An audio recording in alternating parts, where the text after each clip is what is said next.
F'Diċembru li għadda, il-Wied tal-Balluta ġie klassifikat bħala żona ta' importanza ekoloġika u għaldaqstant sit skedat. Il-Wied huwa mifrux fuq 46 metru kwadru ta' art u għandu importanza agrikulturali u ekoloġiku. Fil-Wied diġà ngħata permess għal bini ta' blokka ta' madwar 90 appartament u l-Assocjazzjoni tar-Residenti tal-Balluta qed tibża li fil-laqgha ta' nhar il-Hamis li ġej jiġi approvat xi proġett maġġuri ieħor.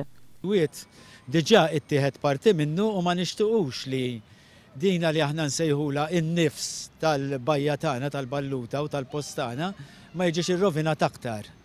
L-iżvilupp propost jikkonsisti fil-bini ta' 4 blokok ta' appartamenti ta' 9 solari kull wieħed. Aħna r-rol tagħna huwa propju biex nappoġġjaw ir-residenti fil-problemi li jkollhom speċjalment fejn jidħol l-Ippjanar u l-wirt storiku. Din hija parti mill-wirt ta' San Ġiljan għalkemm ġkienet ħafna għada essenzjali speċjalment għall-pulmun ta' San Ġiljan. Fis-stqarrija maħruġa 3 wara nofsinhar, id-Direttorat tal-Ippjanar tal-MEPA qal li huwa kontra li jinbidel il-livell ta' protezzjoni tal-Wied stabbilit f'Diċembru li għadda.